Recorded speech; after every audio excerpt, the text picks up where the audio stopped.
If you're a Philadelphia Eagles fan and you just started in the recent modern day, man, you've been blessed. It's been smooth sailing as of recent, with us winning a championship in 2017, bringing it home, and just having missed out on another one. But man, we are just maybe entering a golden age in Philadelphia Eagle history. But there's one thing that these guys can do to prevent from making the mistake that their predecessors made. And it's a big one. What's up? It's your boy Centron coming back with another news video. And I kid you not, it's just my real name. Actually, it's analysis. So today, man, no article. I'm just pulling this out of the hat. Actually, this video was inspired by an idea I had while watching the Philly 500 video. So shout out to you, big boy. The modern day Eagles versus the 2000 Eagles teams. Can they prevent themselves from making the very same mistake they did? And it's quite simple. Can they capitalize on them being a strong team and a weaker NFC conference while the getting is good? So, man, those Donovan McNabb-led teams had 4 straight NFC championship appearances: 2002, 2003, 2004, and 2005. It was the previous season, so 2001 to 2004. And they only managed to advance to the Super Bowl only freaking once. And then they lost to New England Patriots for obvious reasons. We'll point that out later. But what a wasted set of opportunities. I mean, you go 4 straight seasons. It's like people were like pretty much guaranteeing, oh, you're gonna be there, but then you're gonna lose in dramatic fashion. And there was, some pivotal reasons why we lost. It wasn't just one; it was a multitude and an ineptitude from the top down. It was just sad, man. It was heartbreaking to be an Eagles fan during that time period. I just became a fan in 2001. And yeah, we were riding high, but at the same time, we look back and reflect on those years and just think about all the wasted opportunity that we had right there at our fingertips, and we just let it slip through our freaking hands, man. So we faced the Rams in 2002 championship game. Then we faced the Bucks in 2002 championship game. They went on to win it. Carolina Panthers in the 2004 championship game, and then we finally beat the Atlanta Falcon-led the Michael Vick-led Atlanta Falcons to advance to the Super Bowl. But even then, we were still overmatched, and there's a prime reason why we were. Yeah, man, it just go down the line. Reasons why. Reasons why, and then highlight some of the differences between those teams and our current team that we have. So, that we don't, or hopefully they take note of, these things. I'm amateur, just making videos because I love it. But there are some reasons that we weren't able to capitalize on that window because it shut. After 2006, we never did. We got there. Actually, we'll look at that a little bit later as well. We got there with Deshaun Jackson, McCoy, and a couple other people, but weren't able to close the door again. And there's another prime. It's a reoccurring theme. But anyways, Donovan McNabb versus Jalen Hurts. Donovan McNabb is the greatest quarterback we've ever had. That being said, current day Hurts supersedes him in every single way. And he's just coming up on entering his 4th season. He's going to be, if he continues on the trajectory, the greatest Eagles quarterback to go down in the annals of our squad. And then people are like, oh, that's pathetic. Yeah, that's not saying much. We have never seen this combination of athleticism and precision passing from a quarterback, and that's including Donovan McNabb, because he was erratic, a lot of times. But I would also credit that to his dearth of talent that he had, to work with around him, in particular receiving options. But this team spares no expense. We believed in building around the O line then, and we really fundamentally that in our DNA, we really resolutely believe in doing that now. So this O line is the best in the league, hands down. It's the gold standard, and they protect Hurts excellently, and they pass and run block both dually. Um, but Jalen Hurts, man, he is the straw that makes that stirs his drink. His athleticism. Donovan didn't present this much trouble. He did early in his career, but to a certain extent. But this level of playmaking, as well as in combination with the read option offense, it's just such a threat. It puts defenses in such a pickle. And in our championship year in 2017, we were running it with Nick Foles, and he isn't half the athlete that Jalen Hurts is. So it just tells you, the trouble, the compromising position an athlete like him, puts you in. Picturesque. Think about the Green Bay Packers game this past season. Rushed for over 100, threw for well over, 100, 150. I think he might rush and, throw him for 150. It was nuts. They didn't have an answer, and they couldn't stop him. But yeah, it's this offense is just so hard to defend. And not only that, he's not a gimmicky quarterback or a guy who lets his fundamentals break down. He is putting the ball in receivers. Like Devonta Smith and AJ Brown had banner years, and they're still going to continue to improving it better. In particular, Devonta Smith, man, this year I believe his numbers will be much better, with just more attention to detail and him working on his craft. And AJ Brown will be better too, but his numbers will most likely drop across the board. But yeah, it's wild, man, that that we didn't even use running backs as an outlet last year, and these were numbers. He wasn't a check down captain, a dink and dunker. He was bombing, down the field in a good way. So I mean, like those two quarterbacks, like you compare them, just the progression, and I mean, yeah, it is that we also have put weapons around Jalen. I feel bad for Donovan a lot of times. I felt bad because he wasn't equipped with weapons. He was just working with second, third, fourth stringers, guys that didn't even make other team squads when they were cut or traded or released or went off in free agency. It just went to show that he was working with nothing. The one year he had a guy, we'll mention him later, he went to where? The Super Bowl. So we'll also mention why later. Andy Reid versus Nick Sirianni. Andy Reid, don't get me wrong, he's a great coach and one of the best offensive minds in the league, bar none now. But he went to Kansas City and he evolved a further step, and he got a generational quarterback in Mahomes, which allows him so much leeway. You have a guy of that ilk, directing your offense, and you're whispering in his ear. You're already a quarterback whisperer, and he's exactly what you want at the position in every regard. So man, but I'm comparing Andy Reid then to Nick Sirianni now, and it just hands down it's Nick Sirianni. I mean, just like the way he lets his coordinators call the game, both offense and defense, but mostly offense. He lets him run it, but he run point. But he's managing the team, and he's got his finger on the pulse is right. He's bold. He goes with it for fourth down regularly. Follows the analytics. Trusts his players. Puts them in great positions to succeed. Takes accountability. Aaron Reed did a lot of those things, but putting his players in prime positions as well as just the time management, which is piss poor. Something he's run into in Kansas City, but he's mostly corrected it. But man, it's just night and day. Like you compare those two, and he's only this is only his second year. What is it with Eagles quarterback? Coaches and going to the Super Bowl in their second year. It's a thing. But yeah, man, like he's a vast improve. Even though he comes from the coaching tree.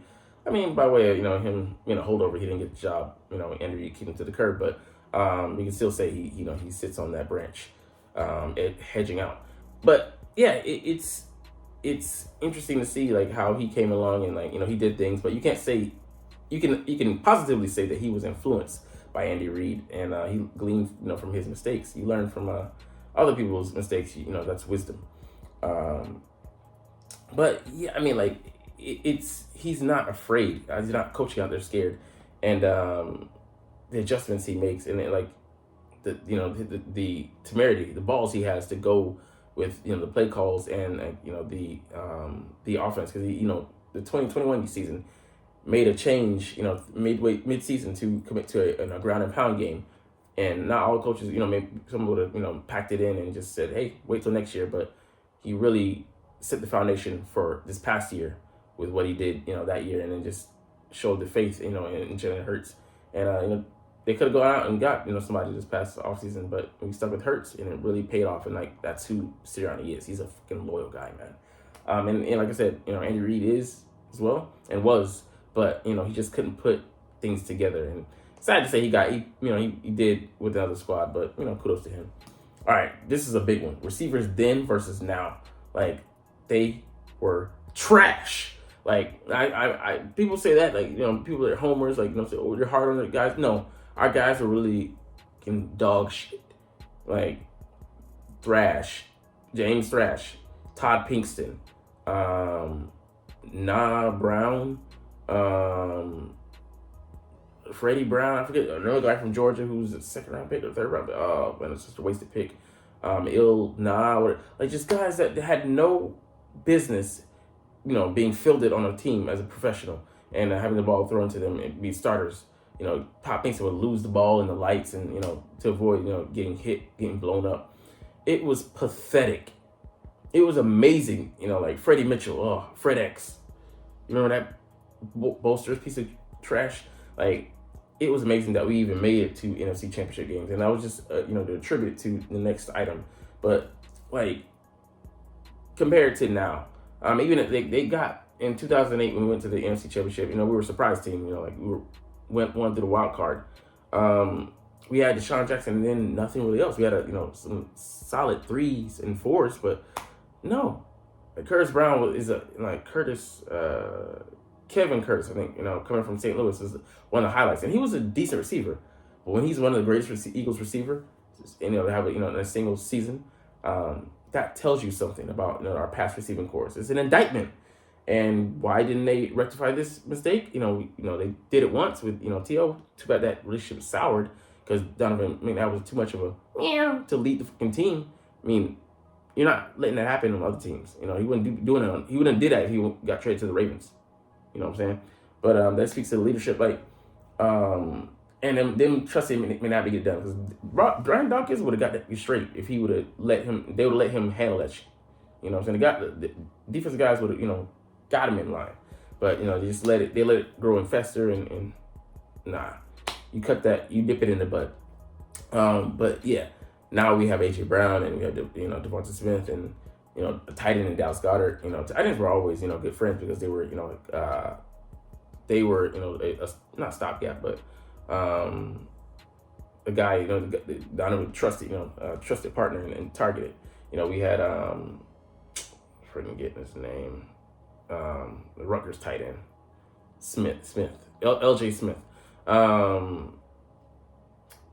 getting another guy, Chad Lewis. Yeah, and then going on to Zach Ertz. We had solid guys, and then what's his name? Damn, he retired. We got Brent Selleck. He had a ball year with Banab. He had like 900 yards and like 6 or 7 or 8 TDs. But it's not even comparable if you look at the two. And it's just sad that like they couldn't equip more on offense to get us over that hump, because as we get to the next point, that era's strong NFC teams, we could have been all for they would have been eaten out of our hands. The league would have been we could have had the league eaten out of our hands, or however that euphemism goes. Anyways, we could have been toying with those guys out there. We had the defense, for years. Jim Johnson was a beast, and even when he passed, the legacy continued on. But the Bucks, who went on, they had that Tampa defense. They didn't have an offense, and we let them hold us down because we didn't have enough weapons. The Rams, same. They had a good enough defense to knock our guys out of the playoffs, and then it was just those corners. Corners had solid play. Rondé Barber, Aeneas Williams in the secondary, as well as Dre Bly. Guys locking our receivers down, man. Packers, they also had some solid corners. They had Dreads, forget his name, Al Harris. Giants had decent guys as well. Jason Sehorn before he retired.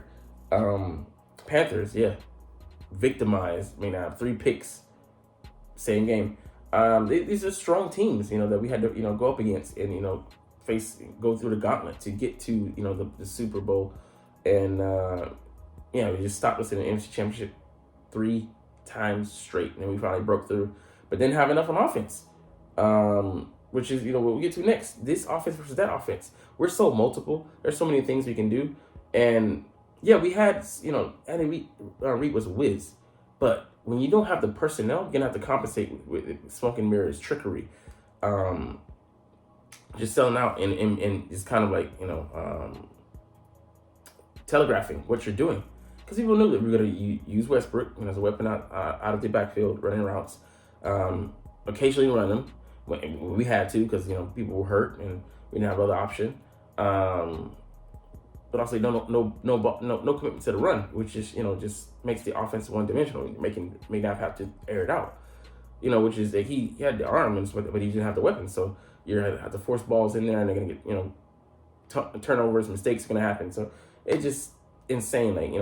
They have a problem still to this day committing to the run. Don't want to give her a ring. But that being said, it's amazing what we were able to do, because we have a talented guys back there. We just had a guy who departed, 1,200 yards. We let him run it enough, and we let those guys out there shine. We kill the clock and just play smartly, adapt. But man, we don't shortchange, and we use our quarterback as a weapon. It's almost like they were afraid to a certain extent to use McNabb, and that's being conservative, and that fits right where Andy Reid was. He was again, he's just got tight in tight moments, and you see that there was the antithesis of what happened in a Super Bowl run that they just had. So the play calling and the play callers and tendencies and the trust and the actual makeup of the offense, which is diametrically opposed to what we have now. So just night and day difference, and that flows into leadership then versus now. These teams, Donovan McNabb, he's a little goofy, mercurial. Yes, he led often through actions, but behind the scenes, with some things coming from the past, how much of a leader was he? Great. He led in action, in words and sometimes, but I believe he's closer. I'm not saying he's Carson Wentz, but I'm saying he's closer to Carson Wentz than he is to Jalen Hurts. Jalen is just such a mature guy.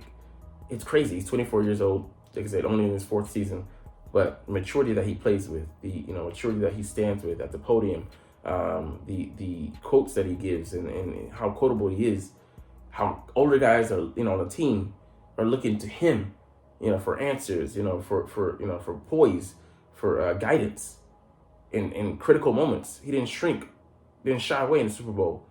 His legend grew. So that tells you a lot. And then it fit with the personalities on our team. Nobody tries to outshine anybody, overshine anybody. I feel like we had, we didn't have it, we had disjointed leadership. So when T.O. was able to come in and fracture the locker room, that ain't happening in the Eagles team now. We cast a guy out. A.J. Brown, he's not that guy.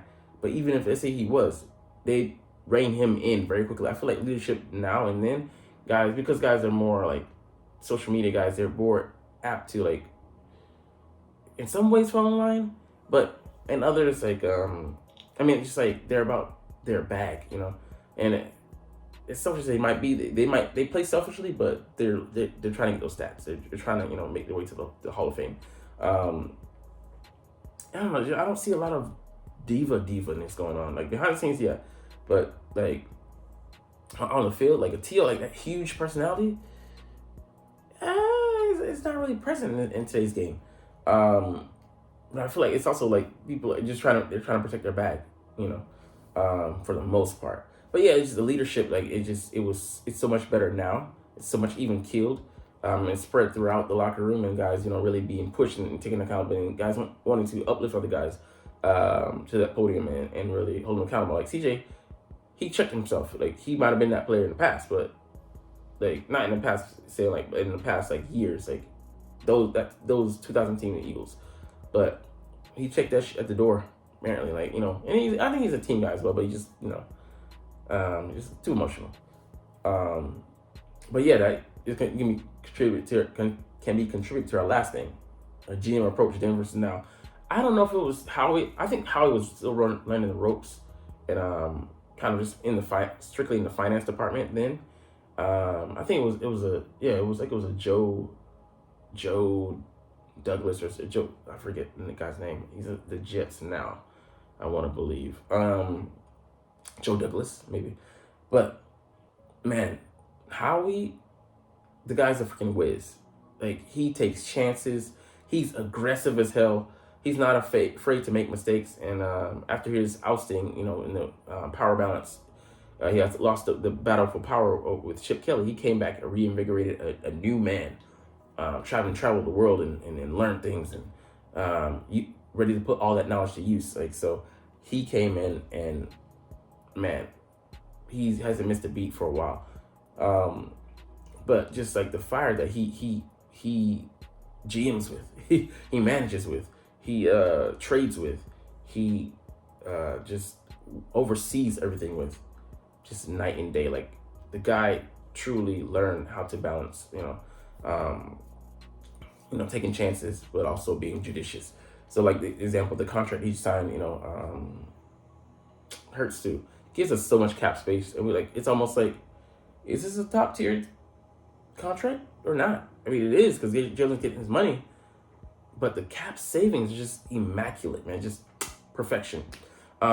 His cap number is like $19 million for like the next 2 seasons. Like, it's insane. What it is this year too is like $6 million or something like that. It's crazy. But he's equipping the team with the weapon. Oh, you need something? As far as like, it's one of our primary needs. Like, okay, linebacker, safety, they're still like, running back, they're still kind of like low priorities and not really ready to make those blockbuster moves or let it hang all out there, for that. Because I mean, they just have an order, and especially we just extended Hurts, we really have to stick to a strict regimen and a program, have a methodology behind it, the numbers and the stats and those things. But like, he has changed his approach. He learned, and he got burned. Of course, you got to break a few omelets to make an eggs to make an omelet. Gosh, my euphemisms are off today. But I love where he is now, and he's a man to be like feared. He's fleecing teams, like he did with the Saints this past year.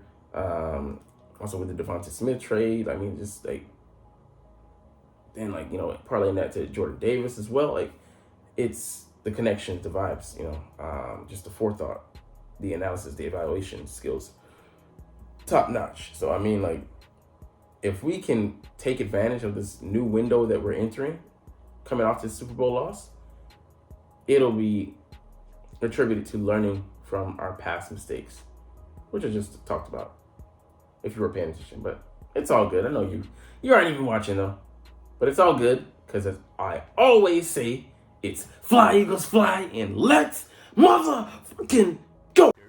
Like, comment, share, subscribe. Thanks for watching. Check me out at Centron Anime, Centron Life, or Centron Laughs, or other social media.